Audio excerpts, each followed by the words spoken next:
Bon les gens, bonjour à tous. Bon comme vous avez pu le voir, la bête est là et du coup elle est un petit peu dégueulasse. Donc ce qu'on va faire, c'est qu'on va aller laver rapidement la voiture avant que je vous présente tout ça. On va quand même faire les choses un petit peu bien. Et pour le coup, tu as entendu le son donc une première fois. Là du coup je vais te le refaire écouter de l'intérieur ce que ça donne. Hop. Donc je mets la carte comme d'habitude et on a juste à appuyer sur le bouton start. Et la mélodie fut. Et pour le coup, j'ai emmené le matériel, regarde, comme tu peux le voir à l'arrière. Et ici, du coup, j'ai Oscar. Alors pour ceux qui ne savent pas, c'est Oscar le drone. Si vous voulez en savoir plus sur lui, vous avez Instagram. Je vous le mets dans la barre de description si tu veux aller voir ça.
Bon les gars, c'est parti. Le lave-jet c'est fait. Maintenant on va aller essayer tout ça, bien évidemment. La petite mélodie comme d'habitude.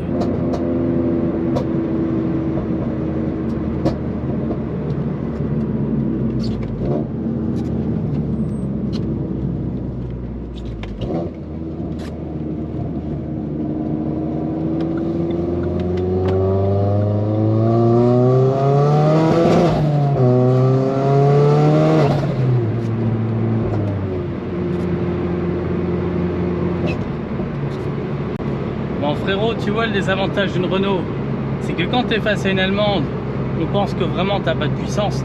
Par contre, ce qu'il ne sait pas le gars généralement, c'est que tu as 380 chevaux, tu vois. Et bon, quand tu les mets, tout de suite, ça fait effet. Non, honnêtement, vous voyez là, c'est vraiment le tableau de bord d'une Mégane 3 classique, hein, pour le coup, à part le fond en jaune qui est ici.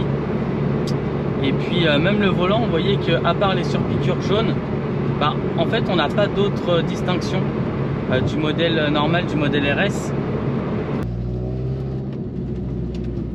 Donc comme je te le dis, le turbo ici, donc il se met à charger à peu près entre 3500 et 4000 tours minute. Tu vois que si j'appuie, là il charge. Tu vois. Bon, le problème c'est que la puissance ne passe pas totalement au sol. Étant donné qu'on est en traction les gars, c'est compliqué vraiment de faire passer 380 chevaux au sol.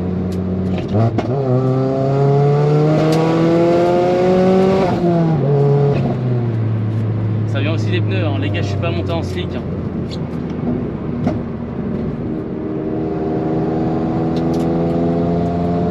Bon les gens, c'est bon, on est arrivé donc sur ma petite route favorite. En fait c'est une route que j'utilise parce que du coup il n'y a personne qui passe dessus. Et en fait on est à côté de la 3 voies. Et comme ça je fais chier personne en gros. Même pour mes présentations de véhicules quand je suis arrêté sur le côté. Toi j'aime pas faire chier les gens, donc je vais me mettre vraiment à l'écart. Bon, du coup la voiture elle est derrière moi.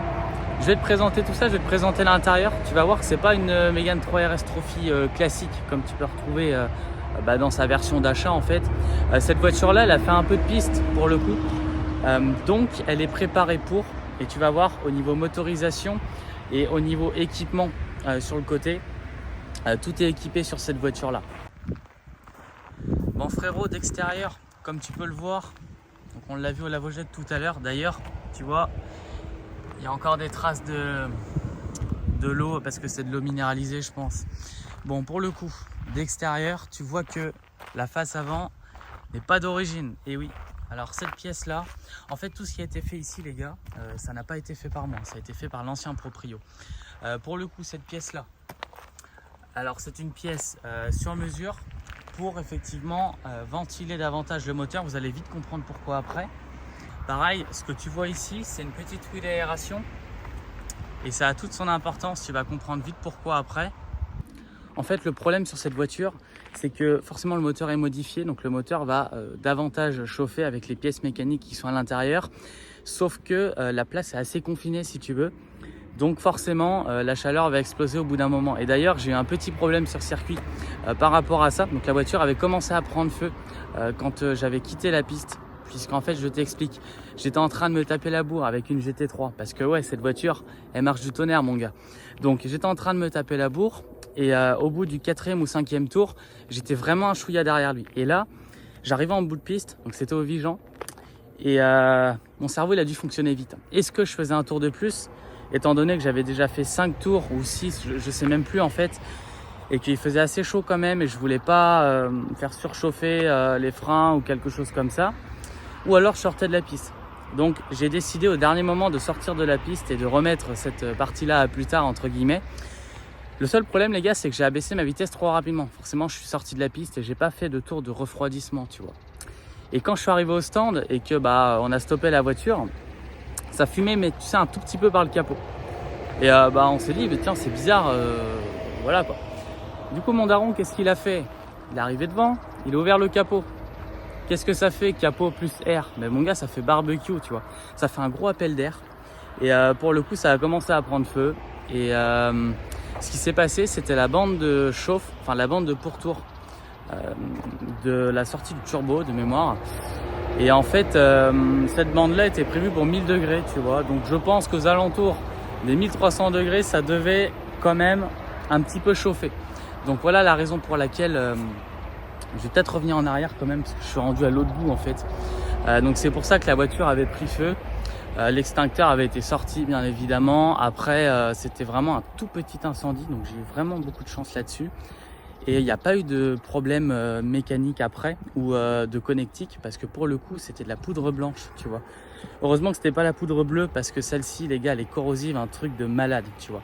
Bon, on va revenir à nos moutons. Je vais te présenter davantage l'intérieur de la voiture. Tu fais pas attention, il y a mon matos vidéo en même temps, parce que bon, comment te dire que j'ai pas trop de coffre dans cette voiture. Tu vois que au niveau de l'avant de la voiture, eh bien tout est identique, hein, la version de base, même le pommeau de vitesse. Je vais te montrer une petite photo qu'il y avait juste avant dessus. Et donc la console centrale a été remise également. Donc pour le coup, tu vois, c'est vachement sympa. Et bon, ici on a des sièges baquets, donc Sparco. Et tu commences à apercevoir qu'à l'arrière, tu vois, c'est pas du tout normal tout ça. Donc pour le coup, voilà, les arceaux sont derrière. Tu as les harnais qui sont associés. Et pour te montrer ça, je vais t'ouvrir le coffre directement. Et voilà. Donc comme tu peux le voir, ici encore un petit peu de matos vidéo. Mais pour le coup, tout est vidé dans cette voiture. Ce qui en fait une voiture plus légère et plus réactive. Alors les gars, je vais vous revenir. Vous allez me demander, ouais, mais est-ce que c'est très légal tout ça? Je peux t'assurer que oui, parce qu'en fait, cette partie-là de la voiture a été homologuée. Et le pommeau de vitesse qui était là avant n'était pas homologué, c'est pour ça qu'il a été retiré de la voiture. Donc voilà. Pour le coup, je sais que ça fait un peu aberrant, tu vois. Donc je voulais pas non plus aller trop dans l'aberrance.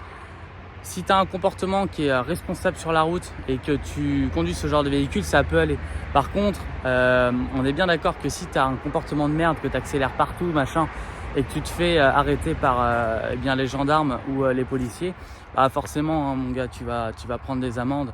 Et même là, je suis même pas sûr qu'on me mette pas d'amende si on m'arrête avec l'arceau derrière, ce qui serait compréhensible pour le coup, parce que ce n'est pas commun sur des voitures comme celle-ci. Alors mon gars, on va regarder maintenant la motorisation, tu vois. Tac, je vais te montrer tout ça. Tu vas voir, bon, c'est pas de l'allemand, hein, c'est du français les gars. Mais par contre, ce qui compte, c'est que c'est réactif, tu vois. Allez, je te montre tout ça. Ah les gars, je vous avais prévenu, hein, on n'est pas vraiment sur de l'allemand avec des belles protections moteur et tout. C'est pas non plus chez BM comme celle que je t'avais montré au niveau moteur. Donc voilà, là pour le coup, je vais pas trop vous en dire parce que c'est pas l'objectif, mais on est sur un moteur qui développe 380 chevaux pour le coup. On est sur un kit gros turbo les gars, gros turbo forge. Et effectivement, tu vois la carto de cette voiture développe 380, mais théoriquement on pourrait monter quasiment jusqu'à 500 chevaux. Le seul problème les gars, c'est au niveau de la fiabilité après, forcément. Ce ne serait pas du tout la même chose. Déjà qu'avec cette configuration là, je pense qu'on est dans la limite, tu vois. Donc voilà, le seul problème sur cette voiture là, c'est que le turbo, comme je te l'ai montré tout à l'heure, il charge un peu tard. Il charge aux alentours des 3500-4000 tours minute. Bon, c'est bien aussi parce que s'il chargeait avant, tu vois, il pèterait tout carrément. Ou alors ça endommagerait certaines pièces. Donc ce qui serait pas mal, honnêtement, ce serait d'avoir un turbo un peu plus petit sur cette voiture, mais qui charge plus tôt. Et la voiture pourrait quand même développer ses 350, même 360 chevaux, ce qui serait largement idéal hein, bien pour la piste. Et bon, pour la route, il y a même trop de chevaux parce qu'au final, tu pousses que la deuxième et c'est bon, tu es rendu à la limitation, frérot. Donc voilà les projets pour cette voiture. Ce serait de la fiabiliser davantage tout en ayant une voiture à caractère très sportif comme tu peux le voir. Voilà. Et surtout, n'oubliez pas les gars, quand on a ce genre de véhicule sur la route, on fait pas les cons. On n'est pas là pour faire des excès de vitesse de malade et tout. Tu vois, moi je préfère, honnêtement, je vous le dis, hein, je préfère accélérer franchement pour arriver à la limitation quand bien sûr la circulation le permet et que tu n'as pas de voiture autour de toi, parce qu'il faut bien prendre en compte le fait que eh bien, au niveau de l'avant, eh bien, tu peux perdre un peu d'adhérence, ce genre de choses là.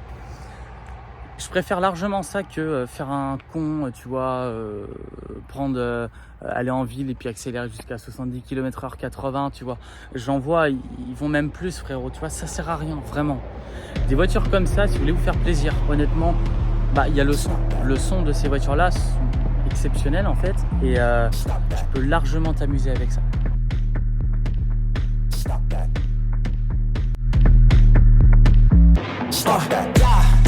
I hear him chat to the noise, move too quick, can't stop for the talking.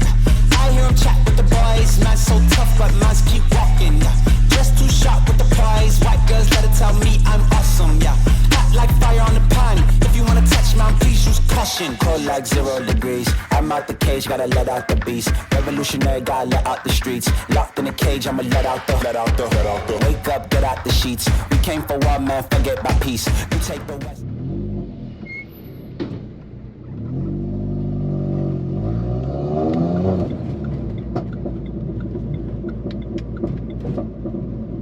Ouais, tu vois, il se passe des choses hein, dans le pot d'échappement là.